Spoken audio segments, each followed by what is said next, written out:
प्यार त हमहू करना छले, प्यार त हमहू करना छले, लेकिन पता चलल सच्चा प्यार नसीब नहीं होइ छे।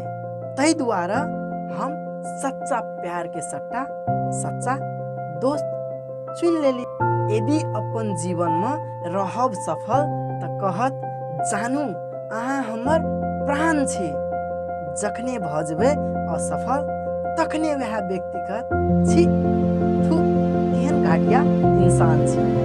जखनी रहत पॉकेट में पैसा, जखनी रहत पॉकेट में पैसा तखनी पूछत जानू हाल ये कैसा। सैठ जात पैसा फरार भ जात बुद्धि जैसा। घंटों करत बात रहत हाथ में हाथ, घंटों करत बात रहत हाथ में हाथ।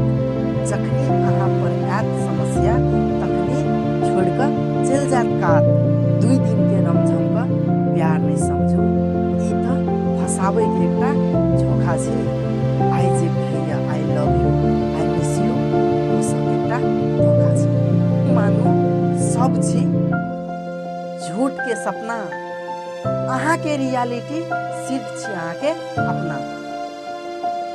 झूठ के सपना ज्यादा दिन नहीं टिकत, असफलता के बाद खुद पर लागल दाग कहियो नहीं मिटत। 2 दिन के रमझम का प्यार नहीं समझू, ई त एकटा फसबै के झोंका छी।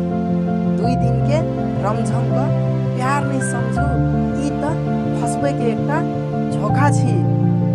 शुरू के I love you I miss you पर विश्वास नहीं करू, ई सब एकटा धोखा छै। प्यार के सफर में दुख दर्द मिलबे करत, इंतजार के सफर में दिन रात दम घुटबे करत।